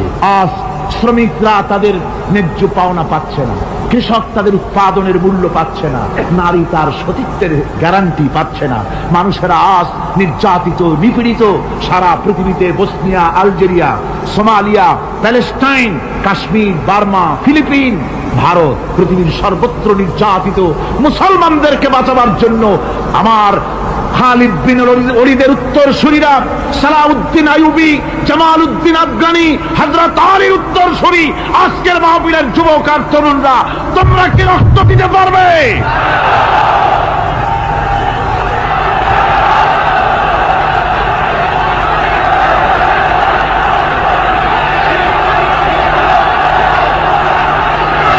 আমার মুসলমান যুবকেরা, আল্লাহর রাস্তায় রক্ত দিলে তার অবস্থা কি হবে শোনো। আল্লাহ রাব্বুল আলামিন বলেছেন, ওয়ালা তাকুলু লিমান ইউকতালু ফি সাবিলিল্লাহি আমওয়াত বাল আহইয়াউ ওয়ালাকিন লা তাশউরুন। আল্লাহ রাব্বুল আলামিন বলেন, আমার রাস্তায় যারা নিহত হয়েছে, আমার রাস্তায় যারা জীবন দিল, ওরা মরে গেছে এই কথা তোমরা বলো না। ওরা জিন্দা। ওরা কি? আমার রাস্তায়, আমার দিন প্রতিষ্ঠার জন্য, মানবতার মুখে হাসি ফুটাবার জন্য, নির্যাতিত মানবতার গোলামীর জিনজির থেকে তাদেরকে বাঁচাবার জন্য সংগ্রাম করতে গিয়ে যারা জীবন দিল, ওরা মরে নাই, ওরা জিন্দা। ওরা কি? আল্লাহ বলেন, আল্লাহ পাক বলেন, ওরা জিন্দা তোমরা জানো না। আমার কাছ থেকে তারা রিজেক্ট প্রাপ্ত হয়। যারা শহীদ হয়, শাহাদাতের কথা শুনে যাদের ভয় লাগে, অস্ত্রের খোঁচা খায়া, গুলি খায়া, বায়োনেট খায়া, ড্যাগারের গুতা খায়া মরা, জানি কত যন্ত্রণা। নবীজি বলতেছেন, আন আবি হুরায়রা রাদিয়াল্লাহু তাআলা আনহু আন্না রাসূলুল্লাহ সাল্লাল্লাহু আলাইহি ওয়াসাল্লাম মা ইয়াজিদু শাহীদু মিন মাসিল কাতল কামা ইয়াজিদু আহাদুকুম মিন মাসিল কারছা। তিরমিজি, নাসাই। আল্লাহ নবী বলেছেন, হযরত আবু হুরায়রা হাদিসটি বর্ণনা করেছেন, নবীজি বলেছেন, শাহাদাতের মওত হলো তোমাদের কেউ যদি আরেকজনকে একটা চিমটি কাটে, ওই চিমটি কাটায় যতটুকুন যন্ত্রণা, শাহাদাতের মওতের চাইতে বেশি কিছু যন্ত্রণা নয়। শাহাদাতের মওতটা হচ্ছে একটা সেতু। এটা কি সেতু? এটা ব্রিজ। এপারে দুনিয়া, ওপারে আল্লাহ। সুবহানাল্লাহ ওয়া বিহামদি। মরার সাথে সাথে দিদার ইলাহি নসিব হয়ে যাবে। সুবহানাল্লাহ। সাহাবায়ে কেরাম, আপনি চিন্তা করেন, তাদের মা, বাবা, বিবি, বাল, বাচ্চা, সন্তান সবকিছুকে ফেলে রেখে আল্লাহ দ্বীনের জন্য রক্ত দিতে পেরেছেন। কি কারণে? জীবনকে তাদের কাছে তুচ্ছ মনে হয়েছে। এই জীবন জীবন নয়। ওই জীবনই তো সবচেয়ে সেরা জীবন, যে জীবনে আমার মাওলা আমার উপরে খুশি হয়ে যাবে, সুবহানাল্লাহ, আমার মাবুদ আমার উপরে খুশি হয়ে যাবে। ওইটা হচ্ছে সবচেয়ে নিয়ামতের মওত। এই জন্য রাসূল সাল্লাল্লাহু আলাইহি ওয়াসাল্লাম বলেছেন, কেউ যদি শাহাদাতের তামান্না করে দিল থেকে, সে যদি তার বিছানায়ও মরে, আল্লাহ পাক ওটাকে শাহাদাত হিসেবে ধরে নেবে। হযরত ওমর রাদিয়াল্লাহু তাআলা আনহু দোয়া করতেন, আল্লাহুম্মা রযুকনি শাহাদাতান ফি সাবিলিক ওয়াজআল মাউতি ফি বালাদি রাসূলিক আয় আল্লাহ তুমি দয়া করে মেহেরবানি করে আমাকে শাহাদাতের পেয়ালা পান করাও। শাহাদাতের মত সবচেয়ে নিয়ামতের মত। কিয়ামতের দিন এই শহীদ তার আত্মস্বজনের ব্যাপারে 70 জন লোকের ব্যাপারে আল্লাহর কাছে সুপারিশ করার মতো পাওয়ার লাভ করবে শহীদ। ভাইরা, এই শাহাদাত নসিব হওয়ার জন্য তামান্না আমাদের দিলের মধ্যে থাকা উচিত। আল্লাহ দিন প্রতিষ্ঠার জন্য প্রয়োজনে আমরা জান দিব, মাল দিব। পারবো না? পারবো কিনা?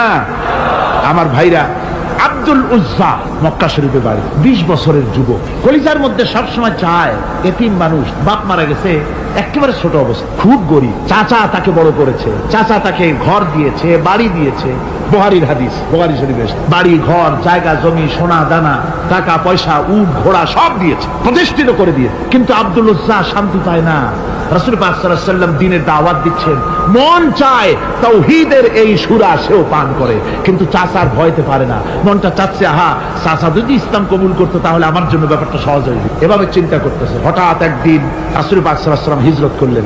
এরপরে আব্দুল উজ্জার ধৈর্যের বাঁধ ভেঙে গেল। আব্দুল উজ্জা গিয়ে বলছে, চাচা মুহাম্মদ সাল্লাল্লাহু আলাইহি ওয়াসাল্লামের নাম তো নিশ্চয়ই শুনেছেন। বলে, হ্যাঁ শুনেছি। তিনি যে ইসলামের দাওয়াত দেন ওটা আপনার কাছে কেমন লাগে? তার মানে বলছে যে আমার কাছে তো খুব ভালো লাগে। চাচা ইসলাম কি কবুল করবেন? এই অগণিত মূর্তির সামনে মাথা নত করে আমাদের কোনো লাভ নাই। ওই মূর্তিগুলি আমাদের কোনো সাহায্য করতে পারে না। এক আল্লাহ বিশ্বাস করার জন্য মুহাম্মদ সাল্লাল্লাহু আলাইহি ওয়াসাল্লাম আমাদের বলেছেন। চাচা বলছে, খবরদার, এই কথা যদি আবার উচ্চারণ করো তাহলে আমি তোমাকে যা দিয়েছি সব ছিনায় নেব। আব্দুল উজ্জা বলছেন, তাহলে আর আমি সহ্য করতে পারলাম না। চাচা আপনার সামনেই আমি ঘোষণা করলাম, একদিন চাপা রেখেছি আর পারলাম। আমি ঘোষণা করে দিলাম, লা ইলাহা ইল্লাল্লাহু মুহাম্মাদুর রাসূলুল্লাহ। চাচা বলল, তুমি এর পরিণতি জানো? আব্দুল উজ্জা বলল, কি পরিণতি? চাচা বলতেছি, এই কলেমা পড়ার কারণে আমি তোমাকে যা দিয়েছিলাম, ঘোড়া দিয়েছি, উট দিয়েছি, বাড়ি দিয়েছি, সব আমি তোমার কাছ থেকে ছিনাইলাম, সব ফেরত দিতে হবে। তিনি বললেন, আমি রাজি আছি, আমি রাজি আছি। আপনি আমার সোনা দানা, ঘোড়া, উট আর ঘর বাড়ি যা দান করেছেন, এই দুনিয়াটার মালিকও যদি আমারে বানাই দিতেন, আমি এর বিনিময়ে কলেমা পড়া থেকে আর আমি নিজেকে থামায় রাখতে পারি না। বলে, আমার সব আমাকে ফেরত দাও। বলল, দিলাম, যা আপনি দিয়েছেন সব আপনাকে ফেরত দিলাম। চাচা বলছে, জায়গা জমি, টাকা পয়সা, সোনা দানা সব পেলাম, তোমার গায়ে যে জামা, তোমার পরনের যে লুঙ্গি, ওটা আমার টাকার খোলো। আব্দুল উজ্জা বললেন, আপত্তি নাই। জামা খুলে দিলে, পরনের লুঙ্গিটাও খুলে দিল। 20 বছরের যুবক এই অবস্থায় চলে গেলেন মায়ের কাছে। মা আব্দুল উজ্জাকে এই অবস্থায় দেখে 2 চোখ চেপে ধরলেন। বললেন, বাবা তোমার এই অবস্থা কেন? ছেলে বলছে, মা ইমান আনার কারণে আমি সব হারায় ফেলেছি, আমার আর কিছুই নাই। ইমান আনার কারণে আমার এই অবস্থা হয়েছে। মা বলছে, বাবা আমার কাছে কি চাও? ছেলে বলছে, মা আমি চলে যেতে চাই মদিনায়, আল্লাহর নবী মুহাম্মদুর রাসূলুল্লাহ সাল্লাল্লাহু আলাইহি ওয়াসাল্লামের দরবারে চলে যেতে চাই, আমি একটু বস্ত্র চাই। মা একটা পুরানা কম্বল তার হাতে দিয়ে দিলেন।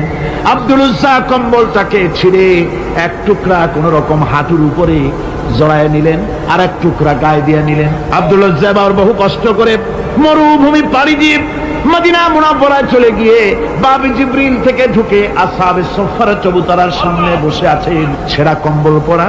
এবার বিশ্ব নবী, দুনিয়া আখিরাতের বাদশা জনাবে মুহাম্মদ রাসূলুল্লাহ সাল্লাল্লাহু আলাইহি ওয়াসাল্লাম যখন মসজিদের নিজের ঘরের থেকে দরজা খুলে বেরিয়েছেন, দেখেন এক যুবক বসা, একটা আধাটা কম্বল পরা, হাঁটুর উপরে কোন রকম করে রানটা, লজ্জাস্থানটা ঢাকার, গায়ে একটা ছেঁড়া কম্বল। তার এই অবস্থা দেখে হুজুর জিজ্ঞেস করেন, তুমি কে? যুবক বলছে, আমি আব্দুল উজ্জা। ইসলাম কবুল করার জন্য আমার সব ছিল, আমি কম ধনী ছিলাম না, আমার চাচা সব নিয়ে গেছে, সিনাই রেখেছে, আমার লুঙ্গিটাও দেয় নাই। ঘটনার সব তিনি খুলে খুলে বললেন। হুজুর বললেন, তোমার নাম আব্দুল উজ্জা নয়, তোমার নাম আব্দুল্লাহ। আব্দুল্লাহ জুলবাজাদাইন তার নাম। হযরত আব্দুল্লাহ জুলবাজাদাইনকে রাসূলুল্লাহ দিয়া দিলেন, আসহাবে সুফফাদের সাথে মিলাই দিলেন, এখানে থাকো, খাবার আসতে পরে খাবে। তাদের সব সময় খাবার থাকতো না। আসহাবে সুফফায় তারা থাকতেন যাদের ঘর নাই, বাড়ি নাই, থাকার জায়গা নাই। ক্ষুধার জ্বালায় যখন তারা অতিষ্ঠ হয়ে যেতেন, নবীজি ঘরের থেকে তাহাজ্জুদের জন্য যখন বেরোতেন, ক্ষুধার্ত সাহাবীরা রাসূলের চেহারা দেখার সঙ্গে সঙ্গে ক্ষুধা নিবৃত হয়ে যেত। হযরত রাসূল পাক সাল্লাল্লাহু আলাইহি ওয়াসাল্লাম আব্দুল্লাহকে ওনাদের মধ্যে ভিড়াই দিলেন। আব্দুল্লাহ এবার কোরআন শরীফ পড়ে। কোরআন শরীফ পড়তে গিয়া চিল্লায় চিল্লায় তিনি পড়েন, আস্তে আস্তে পড়েন না। সাহাবীরা বিরক্ত হয়ে রাসূলের কাছে নালিশ করলেন যে বড় চিল্লায় কোরআন পড়ে আমাদের নামাজেও ডিস্টার্ব হয়। হুজুর বলেন সাহাবীরা কেউ আব্দুল্লাহর ব্যাপারে কোনো কথা বলবে না, তারে চিল্লাইতে দাও, যেহেতু ঈমানের জন্য তারে বড় মূল্য দিতে হয়েছে। পরনের লুঙ্গিটা পর্যন্ত আনতে পারে নাই, যত খুশি চিৎকার করেছে আল্লাহর কালাম পড়ুক। তাবুকের যুদ্ধ, রাসূলুল্লাহ তাবুকের দিকে রওনা করেছেন, 30,000 সৈন্য নিয়ে রওনা করেছেন। ওই জিহাদে মানুষেরা প্রাণ ভরে রাসূলুল্লাহকে সাহায্য করেছেন। মেয়ে লোকেরা নাকের ফুল, কানের দুল, গলার হাল খুলে খুলে রাসূলের কদম মোবারকে দিয়ে দিয়েছে। ধনীরা টাকা পয়সা সব দিয়েছে। হযরত আবু বকর তো যা ছিল সব এনে দিয়েছে, কিছু ছিল না ঘরে। রাসূল রওনা করলেন। প্রতিমধ্যে হযরত আব্দুল্লাহ জুলবাজাদাইন আল্লাহর নবীর খেদমতে হাজির হয়ে বলেন, হুজুর সবাই তো সব দিল, আমার কিছুই নাই, কিছু দিতে পারলাম না। হুজুর আপনি আমার জন্য দোয়া করেন, আমি যেন এই তাবুকের ময়দানে কাফেরদের বিরুদ্ধে লড়াই করে যেন শহীদ হয়ে যেতে পারি। মাল দিতে পারি নাই, কিন্তু আল্লাহর জন্য যেন আমার জীবনটা দিয়ে দিতে পারি। ও চট্টগ্রামের যুবকেরা, তরুণেরা, তোমাদের মতো 20 বছরের তরুণ হযরত আব্দুল্লাহ জুলবাজাদাইন শাহাদাতের তামান্না করে রিসালাতে মাহবের কাছে দাঁড়িয়েছে। হুজুর বললেন একটা গাছের বাকল নিয়ে আসো। একজন একটা বাকল নিয়ে এলো। রাসূলুল্লাহ এই বাকলটা আব্দুল্লাহ জুলবাজাদাইনের হাতে লাগাই দিলেন। রাসূলুল্লাহ বললেন, আয় আল্লাহ, আমি আব্দুল্লাহর রক্ত কাফেরদের জন্য হারাম করে দিলাম। হযরত আব্দুল্লাহ বলছেন, ইয়া রাসূলুল্লাহ, আমি চাইছিলাম শহীদ হব, আর আপনি আমার রক্তটা হারাম করে দিলেন কাফেরদের জন্য। আল্লাহর নবী বলেন, আব্দুল্লাহ রে, কোনো চিন্তা করো না, তোমার মৃত্যু যদি জ্বরেও হয় আল্লাহ রাব্বুল আলামিন তোমার শাহাদাতের দরজা দিয়ে দিবেন। তাবুকের প্রান্তরে চলে গেলেন। কয়েকদিন ওই তাবুকের ময়দানে থাকায় রাসূলের কাছে খবর এলো আব্দুল্লাহ মারাত্মক জ্বরে আক্রান্ত হয়ে ইন্তেকাল করেছেন। রাসূলুল্লাহ বললেন, আমি জানাজা পড়াবো। হযরতে আব্দুল্লাহর জানাজা হলো গভীর রাত। কবরের ভিতরে একজন দাঁড়ায়া লাশ ধরার জন্য একজন কবরের ভিতরে দাঁড়িয়েছে। 2 জন লোকে লাশ নিয়ে আসতেছে। হযরতে বেলাল আলো উঁচু করে দাঁড়ায় ধরে আছে। অন্ধকার রাত, কবরের ভিতরে একজন দাঁড়ানো, লাশ নিয়ে এসেছে 2 জনে। কবরের ভিতরে যিনি দাঁড়ানো তিনি বলছেন, এই লাশকে তোমাদের ভাইকে আদবের সাথে কবরে রাখো। কবরের মধ্যে যিনি দাঁড়ানো তিনি আর কেউ নয়, বিশ্বনবী মুহাম্মদুর রাসূলুল্লাহ সাল্লাল্লাহু আলাইহি ওয়াসাল্লাম। হযরত রাসূলুল্লাহ বলতেছেন, আবু বকর ওমর, তোমাদের ভাইকে আদবের সাথে কবরে রাখো, খবরদার বেয়াদবি করো না। কবরের মধ্যে আল্লাহ নবী আব্দুল্লাহ জুলবাজাদাইনকে নিজ হাতে শোয়াই দিয়া কবরের উপরে পাথর বিছিয়ে দিয়ে নবীজি বললেন, রব্বুল আলামিন, আজকের এই সন্ধ্যা পর্যন্ত আমি আব্দুল্লাহর প্রতি রাজি ছিলাম, তুমিও আব্দুল্লাহর প্রতি সন্তুষ্ট হয়ে যাও। হযরত ইবনে মাসউদ রাদিয়াল্লাহু তাআলা আনহু বলেন, আমি চিৎকার মেরে কেঁদে কেঁদে বললাম, আল্লাহ, আজকে যদি এই কবরে আব্দুল্লাহ না হয়ে আমি হতাম, আমার কিসমতটা ভালো হয়ে যেত। যুবকেরা, ও তরুণ মুসলমানেরা, তোমরাই রক্ত দিয়ে ইসলাম কায়েম করেছো। কে কায়েম করেছে ইসলাম? মুসলিম তরুণেরা, মুসলিম যুবকেরা। তোমাদের অবদান সব চাইতে বেশি। আজ মুসলমান যুবকদের চরিত্র নাই। মদ, জুয়া, জেনা, ব্যভিচার করে করে সর্বনাশ করে দেওয়া হলো। সরকারি ভাবে, বেসরকারি ভাবে, বিভিন্ন ভাবে যুবকদেরকে মিসগাইড করার জন্য মদ দেওয়া হয়, টাকা দেওয়া হয়, অস্ত্র দেওয়া হয়, সব দিয়ে যুবকদের চরিত্র নষ্ট করা হচ্ছে। অথচ যুবক হচ্ছে একটা জাতির মেরুদণ্ড। জাতির কি মেরুদণ্ড?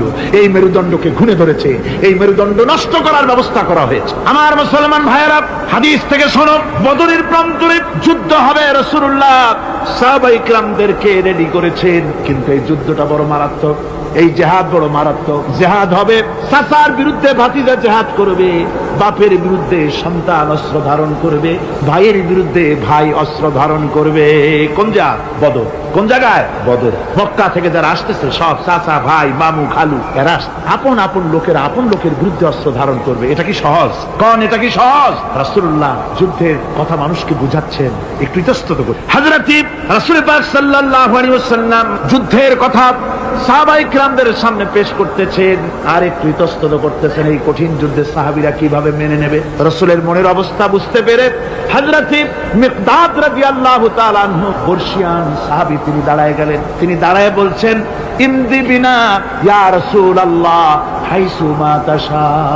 হে রাসূল, আপনি আমাদেরকে নিয়ে চলুন, আল্লাহ যেদিকে আপনাকে যেতে বলে, হাইসুমা তাশা আয় হাইসুমা আমারাকাল্লাহ, যেদিকে আল্লাহ আপনাকে যেতে বলেন আমাদেরকে নিয়ে আপনি সেদিকে চলেন। ইন্না লা নাকুলু লাকা কামা ক্বালা বানু ইসরাঈল লিমূসা আলাইহিস সালাম ইযহাব আনতা ওয়া রাব্বুকা ফাকাতিলা ইন্না হাহুনা কাঈদুন। আমরা মুসা আলাইহিস সালামের উম্মতের মতো বলবো না যে হে মুসা তুমি আর জিবরাইল আর তোমার আল্লাহ যুদ্ধ করো, আমরা ঘরে বসে আরাম করি, এ কথা আমরা বলবো না হুজুর। বাল ইযহাব আনতা ওয়া রাব্বুকা ফাকাতিলা ইন্না মাআকুমা মুকাতিলুন। হে রাসূল, বরং আমরা বলবো আপনি যুদ্ধ করুন, আপনি আমাদের নিয়ে চলুন, আমরা লড়বো আপনার সাথে কাফেরদের বিরুদ্ধে, ততক্ষণ পর্যন্ত লড়বো মা দামাত আইনুন মিন্না তাতাররাফ। ও রাসূল, যতক্ষণ আমাদের চোখের একটা পাতাও নড়ে ততক্ষণ আপনার সাথে আমরা লড়বো। সুবহানাল্লাহ। মানে জীবন যতক্ষণ আছে আপনার সাথী হয়ে কাফেরদের বিরুদ্ধে লড়তে থাকবো। হুজুর খুব খুশি হয়ে, হুজুর কি হলেন? দারুণ খুশি হয়ে গেলেন। আল্লাহ নবী খুশি হয়ে বললেন, ও সাহাবীরা, তোমাদের মানসিক অবস্থা যখন এই কুবু বিনা ইলা জান্নাতিন জান্নাতুন আরদুহা কারদিস সামাওয়াতি ওয়াল আরদ। ও সাহাবীরা, তোমাদের মানসিকতা যখন এমন, তখন আমার সাথে তোমরা দাঁড়াও, আমার সাথে ওঠো, আমার সাথে চলো জান্নাতের দিকে। রাসূলুল্লাহ বলেন, আমার সাথে চলো বেহেশত। কোন বেহেশত? এমন বেহেশত যে বেহেশতের বিশালতা আর প্রশস্ততা ওই বিশাল আকাশ আর জমিনের চাইতেও বেশি।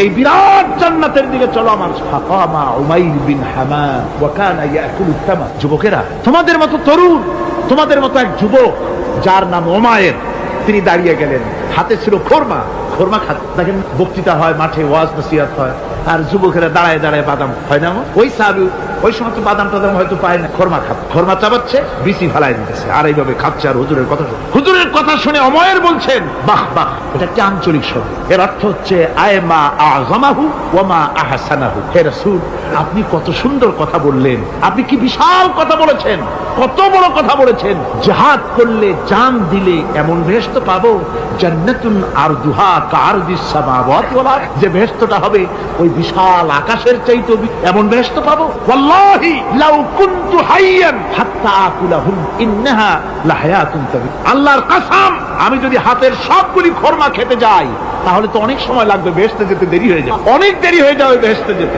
ফারামা বিহিন্না, হাতের সবগুলি খোরমা তিনি ফেলে দিন। ও যুবকেরা, হযরত ওমর তোমার মতো যুবক খোরমা খাওয়া সহ্য করলেন না আল্লাহর জান্নাতে যাওয়ার লোভে। জান্নাতে যেতে দেরি হয়ে যাবে, আল্লাহর সঙ্গে দিদার করতে দেরি হয়ে যাবে, এই মনে করে হাতের খোরমাগুলি ফালায় দিলেন, জিহাদের ময়দানে ঝাঁপায়ে পড়লেন। হাদিস শরীফে এসেছে, উমাইর জিহাদ করে বেশ কিছু কাফেরদেরকে নিহত করে নিজেও শহীদ হয়ে গেলেন। রাসূলুল্লাহ বদরের শাহাদাতের জানাজা করার সময় একজন সাহাবী বলে দিলেন, হুজুর, এই সেই উমাইর, আপনি যখন বেহেশতের কথা বলছিলেন, খোরমাগুলি খাওয়ার তর সহ্য হয় নাই বেহেশতে যাওয়ার জন্য, এই সেই উমাইর। আল্লাহর নবী উমাইরের কাছে দাঁড়ায় আঙ্গুল দিয়ে তার শরীরের দিকে দেখায় বললেন, ইন্নাকা মিন আহলিহা। ও যুবক, যেই বেহেশতের জন্য খোরমা খাওয়ার সময় তুমি পাও নাই, আমি নবী সাক্ষী দিচ্ছি তুমি অবশ্যই সেই বেহেশতের অধিবাসী, ওই বেহেশত তোমার জন্য। সুবহানাল্লাহ। আমার ভাইরা, কিয়ামতের দিন এই জান্নাত আল্লাহ রাব্বুল আলামিন দান করবেন ওই সব লোকদের জন্য যারা জান দিবে, মাল দিবে, রক্ত দিবে আল্লাহর দ্বীনের জন্য। কিসের জন্য? আল্লাহর দ্বীন কায়েমের জন্য। যারা জান মাল ওয়াকফ করে দেবে, জীবনকে উৎসর্গ করে দেবে, তাদের জন্য আল্লাহ পাক এই বিরাট নিয়ামত রেখেছেন। তরুণদের বলতে চাই, যুবকদের বলতে চাই, আর বাতিলের পেছনে ঘুরো না, আর তোমার ওই সব নেতাদের পেছনে ঘুরো না যারা নিজেরাও নামাজ পড়ে না, তোমাকেও নামাজের কথা বলে। ওরা নিজেরা মিথ্যা কথা কয়, তোমরা টের পাও না? কি বলেন, টের পাওয়া যায় না? মারামারি করে নিজেরা আর বদনাম দেয় অপরের উপরে। চোখের সামনে যারা এরকম পারে, চোখের সামনে যারা এরকম পারে, তাহলে রাত দিন 24 ঘন্টা তাদের আমলটা কেমন? এদের পেছনে ঘুরে কোনো লাভ নাই। কোনো লাভ আছে? হ্যাঁ, একটা লাভ আছে। সেই লাভটা হচ্ছে টাটকা কিছু সুখ পেতে পারে, কিছু মদের টাকা, কিছু হোটেলের টাকা, কিছু পরের মেয়ে নিয়ে ঘোরার টাকা, কিছু ভ্রমণের টাকা, কিছু অস্ত্রপাতি, ত্রাস সৃষ্টি করা। আর ত্রাস সৃষ্টি করবা, কয়টা অস্ত্রের মালিক হইছ? যুবক, তরুণ, বিপদগামী তরুণদের বলবো, সরকার অননুমোদিত অস্ত্র যাদের কাছে আছে, শুনে রাখ, এই অস্ত্র কাউকে ক্ষমা করে, এই অস্ত্র কাউকে ক্ষমা করে না। সাপ পোষার মতো, যে সাপ তুমি দুধ কলা দিয়ে পোষো, ওই সাপ তোমাকে আবার দংশন করবে। ওঝা মরে না মরে না? সাপ খেলা যারা দেখায় তারা মরে কিনা? ওই সাপেই তাকে কাটে। সুতরাং গভর্নমেন্ট অনুমোদিত অস্ত্র তোমার কাছে, পাইপ গান, রিভলভার, স্টেন গান, এলএমজি, আদমজি, কত রকমের অস্ত্রপাতি যুবকদের কাছে। ঘুম নাই, সারা রাত অস্ত্র থাকে কাছে, আর কি কি লাল পানি খাইয়া চোখ দুইটা থাকে এত বড় বড়, দেখলেও ভয় করে, মাথায় ভাল্লুকের মতো। মানুষ মারো তোমরা, মানুষ মারো। আহা, যারে মারলা একটুখানি হিউম্যান বিবেক দিয়ে চিন্তা করো। যাকে মেরেছ ওই রাত্রে তার বাড়ির কাছে যাও, ওই রাত্রে গোপনে তার বাড়ির কাছে গিয়ে দেখো তার মা কিভাবে তার সন্তানের জন্য কাঁদতেছে, মায়ের কোলটা খালি হয়েছে বলে কিভাবে কাঁদতেছে, তার বাবা কিভাবে কাঁদতেছে, তার বউ থাকলে কিভাবে ছটফট করতেছে, তার কলিজার টুকরা সন্তান থাকলে কিভাবে আব্বা আব্বা বলে কাঁদতেছে। যারে গুলি করে মেরেছো একবার বাড়ির কাছে গিয়ে কান পাচা শোনো। মনে রাখো যুবক, সন্ত্রাসীরা, শুনে রাখো, অস্ত্র দিয়া মানুষকে যারা মেরেছো, আল্লাহর কসম করে বলি যেভাবে মেরেছো ওইভাবে তোমাকেও নিহত হতে হবে, কোনো সন্দেহ নাই। বাড়িতে গিয়ে ডায়েরিতে লিখে রাখো আমার কথা। থামুন, বাড়িতে গিয়ে ডায়েরিতে লিখে রাখো, ডায়েরিতে লিখে রাখো। যদি তুমি কাউকে হত্যা করে তার বউকে যদি বিধবা বানায় থাকো, তোমার বউ বিধবা হবেই। তুমি যদি কারো ছেলেকে এতিম বানায় থাকো, তোমার ছেলেকে আল্লাহ এতিম বানায় রাস্তায় ভিক্ষা করায় ছাড়বে। তুমি যদি কারো বাপকে মাকে কাঁদায় থাকো, আল্লাহ রাব্বুল আলামিন তোমার মা বাপকে কাঁদাবে। তুমি যদি বেয়নটের খোঁচা দিয়া, ড্যাগারের খোঁচা দিয়া একটা মানুষকে যদি বুক ফেলে থাকো, তোমার বুকটা ঝাঁঝরা করে দেওয়ার মতো অস্ত্র আল্লাহ তৈরি করে রেখেছে। বিশ্বাস করো, বিশ্বাস করো। অননুমোদিত অস্ত্র থানায় জমা দিয়ে দাও, মসজিদে ঢোকো, নামাজ পড়ো, চরিত্রবান হয়ে যাও। তোমাদের প্রতি আমার উদাত্ত দাওয়াত, আমার বুক ভরা দরদ। তোমাদের বিরুদ্ধে আমাদের কোনো বিদ্বেষ নাই, হিংসা নাই, আছে কলিজা বড় দরদ। দেখতে পাচ্ছি জাহান্নামের দিকে যাচ্ছে। এ পথটা কোন দিকের পথ? যারা বলেন কোথার পথ? ওই নেতাদের পিছনে আর চলো না, তওবা করো। ওই নেতাদের পিছনে আর যাবে না যারা তোমাদেরকে টাকা দেয় আর অস্ত্র দেয়, যারা তোমাদেরকে মদ দেয় আর নারী দেয়, ওদের পিছনে আর চলবে না। ওয়াদা করো। যুবকরা কি পারবে ওয়াদা করতে? ওই সব নেতাদের পিছনে জীবনে আর যাবে না। ওয়াদা করতে পারো? হাত উঁচু করে দেখাও যুবকেরা।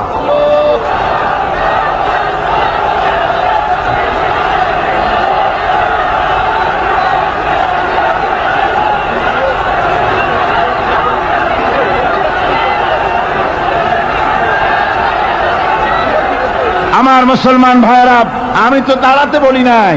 জি জি জি জি জি জি বসেন বসেন। যে বুঝতে পেরেছি কালকের টেকনিক অবলম্বন করেছেন আপনারা আর কি, এই সুযোগে একটু কোমরটা সোজা করে নিলেন। বুঝতে পেরেছি, আমরা কিছু মাইন্ড করিনি। এখন বসেন, বসেন, তাড়াতাড়ি বসে যান। কথা আমার অনেক, সময় কম, না তাড়াতাড়ি শেষ করব। বসেন। আপনারা না বসতে তো কথা বলতে পারবো না, বসতে হবে। অত্যন্ত জরুরি জরুরি কথা আছে, সে কথাগুলি আমাদের শুনতে হবে। যেহেতু এই মাহফিলের পর আবার আপনাদের সামনে কথা বলতে পারবো, এর কোনো গ্যারান্টি নাই। আছে নাকি কোনো গ্যারান্টি? নাই। সুতরাং বসতে হবে, কেউ দাঁড়াবে না। জোরে সোরে জিকির করেন, লা ইলাহা ইল্লাল্লাহ, লা ইলাহা। আমার ভাইরা, আজকের মাহফিলের সবচেয়ে বড় আকর্ষণ আখেরি মোনাজাত, ঠিক না? কোরআনে কারীমের মাহফিলের মোনাজাত অবশ্যই কবুল হবে ইনশাআল্লাহ। এত মানুষের দোয়া আল্লাহ ফিরাতে পারেন না। তার নাম রহমান, তার নাম রহিম, তার নাম গফুর, তার নাম গফফার। বান্দার দোয়া কবুল করাই তো তার কাজ। সুতরাং নড়াচড়া আদৌ করবেন না, যার যার জায়গায় বসে থাকুন। না বসলে আপনারা যদি হাঁটেন, মাঝে মধ্যে দাঁড়ান, এটা খুবই বিরক্তির উদ্রেক করবে। ভাইয়েরা, আমি সকলকে সেজন্য বলতে চাই যে আমরা আল্লাহর দ্বীন প্রতিষ্ঠার জন্য এই জিহাদের কথা যে আল্লাহ বলছেন, এই জিহাদের জন্য আমরা জান মাল সব কিছুকে উৎসর্গ করতে চাই। আল্লাহ যেন কবুল করেন, সবাই বলেন আমিন। আনন্দ, আরাম আর বিলাসিতায় আমরা আমাদের জীবনকে ভাসায় দিয়ে, যার কারণে আমাদের জিল্লতি। এ মুসলমানদের উরুজ, এ মুসলমানদের তারাক্কি কিভাবে আসে শুনুন। বিশ্ব কবির ভাষা, বিশ্ব কবি আল্লামা ইকবাল রহমতুল্লাহ আলাইহি বলেছেন, আ তুঝে বাতাও तकदीर उमम क्या है, आ तुझे बताओ तकदीर उमम क्या है, शमशेर उसना अव्वल ताऊस और बाबाखीर। এসো আমি তোমাকে এই জাতির উন্নতির কথা শোনাই। এই জাতির উন্নতি তখন হয় যখন এক হাতে থাকে কোরআন আর এক হাতে থাকে তরবারি, তখন হয় জাতির উন্নতি। আর এই জাতি যখন কোরআন আর তরবারি ছেড়ে দিয়ে যখন তানপুরা, বেহালা, সারিন্দা, নারিন্দা, গিটার, ফিটার, সারেগামা, পাদানিসার পেছনে যখন লাগে, কপাল তখনই পড়ে। কপাল পড়ে কখন? তখনই পড়ে। আজ আমাদের টেলিভিশন, আমাদের রেডিও, আমাদের সংস্কৃতি সব সারেগামার সংস্কৃতি। কিসের সংস্কৃতি? আগে তো মুসলমানের ঘরে প্রত্যেক দিন সকাল বেলায় আওয়াজ আসতো মুসলমানদের ঘরে। সকাল বেলায় মুসলমানদের ঘরে ঘরে জানালার ফাঁক দিয়ে আওয়াজ আসতো, বিসমিল্লাহির রহমানির রহিম। সূরা ইয়াসিন, সূরা রহমান ইত্যাদির তেলাওয়াত ভেসে আসতো। এখন আর তেলাওয়াত ভেসে আসে। ربنا ظلمنا أنفسنا وإن لم تغفر لنا وترحمنا لنكونن من الخاسرين ربنا لا تزغ قلوبنا بعد إذ هديتنا وهب لنا من لدنك رحمة إنك أنت الوهاب أي الله تعالى হাজার হাজার মুসলমান নরনারী ঠান্ডাকে উপেক্ষা করে তোমার দ্বীনের কথা শোনার জন্য, কোরআনে কারীমের কথা শোনার জন্য এই মাঠে এসে হাজির হয়েছে। আল্লাহ তুমি দয়া করে মেহেরবানি করে আলোচনার সওয়াবটুকু হুজুরে পুরনূর সাল্লাল্লাহু আলাইহি ওয়াসাল্লামের রূহ মুবারকে পৌঁছে দাও। রব্বুল আলামিন, আমাদের মধ্য থেকে তাদের মা বাপ দুনিয়া থেকে জনমের মতো বিদায় হয়ে গেছে। আল্লাহ, কবরে যদি আযাব থাকে দয়া করে আযাব মাফ করে দাও। আল্লাহ, আমাদের মা বাপের উপরে তোমার রহমত নাজিল করো। রব্বিরহামহুমা কামা রব্বায়ানি সগীরা, রব্বিরহামহুমা কামা রব্বায়ানি সগীরা। হে আল্লাহ রব্বুল আলামিন, এই মাহফিলে যত লোক আছি আমরা, কার কোন ব্যাধি আছে, রোগ আছে, আমরা তুমি ভালো করে জানো। আমাদের প্রত্যেকের ব্যাধিকে তুমি শিফায়ে আজলা দান করে দাও। اللهم حبب إلينا الإيمان وزينه في قلوبنا وكره إلينا الكفر والفسوق والعصيان واجعلنا من الراشدين ربنا تقبل منا إنك أنت السميع العليم وتب علينا إنك أنت التواب الرحيم سبحان ربك رب العزة عما يصفون وسلام على المرسلين الحمد لله رب العالمين واجعل آخر كلمتنا عند الموت لا إله إلا الله محمد رسول الله